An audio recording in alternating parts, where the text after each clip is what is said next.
نواب شاہ سے خبر شامل کریں گے۔ تاج کالونی کے رہائشی 15 سالہ مسمات مہک مغل نے اپنی چچی اور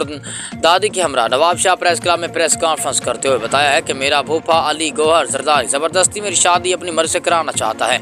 اس مقصد کے لیے اس نے میرے والد غلام مصطفیٰ مغل جو کہ ریڑھی بان مزدور ہیں سمیت اس رشتہ داروں کے خلاف بولنے والے رشتہ داروں کو اثر و رسوخ استعمال کر کے گرفتار کروا دیا اور دباؤ ڈال دیا ہے کہ اگر کوئی بھی شادی کے خلاف بولا تو گھر کی ہر عورت کو بھی بند کرا دوں گا۔ مسمات مہک نے بتایا کہ میری عمر 15 سال ہے، میرا پھوپھا علی گوہر زرداری مجھے جبری طور پر شادی کرانا چاہتا ہے۔ مہک کا کہنا تھا کہ میرا پھوپھا علی گوہر زرداری نے مجھے بھی دھمکیاں دی ہیں، اگر میری مرضی کے مطابق شادی نہ کی تو قتل کر دوں گا۔ مہک مغل کا کہنا ہے کہ میرا آج 9ویں جماعت کا امتحان ہے لیکن علی گوہر زرداری کی وجہ سے میرا پیپر بھی رہ گیا ہے۔ مہک نے MNA آصفہ بھٹو زرداری، ادی فریال تالپور، صوبائی وزیر داخلہ ضیاء الحسن لنجار، صوبائی وزیر ویمن ڈیولپمنٹ ڈپارٹمنٹ شاہینہ شیر علی، IG سندھ، DIG شہید بن نذیر آباد، SSP بن نذیر آباد سے مطالبہ کیا ہے کہ مجھے علی گوہر زرداری اور اس کے ساتھیوں سے تحفظ دیا جائے۔